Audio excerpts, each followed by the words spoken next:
first, we thought it came from the sea. The currents reversed. The fish disappeared. Reports filtered in from coastal cities. Strange lights, impossible movements. And as always, people told themselves the same thing. Nature sending a warning.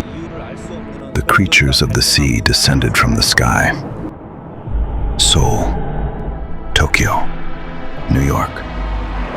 Across every continent, every ocean, the same catastrophe, arriving at the same moment, all at once. A single movement from them was enough to drain every current from the air. Every machine, every engine, every system fell silent. Any weapon that drew near enough to threaten them simply stopped, fell from the sky, went dead. People didn't know what to call them, so they reached for the closest word they had.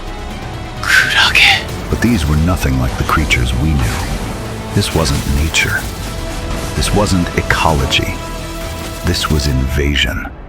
And barely 1 year after they came, humanity lost. This is the story of the few who survived.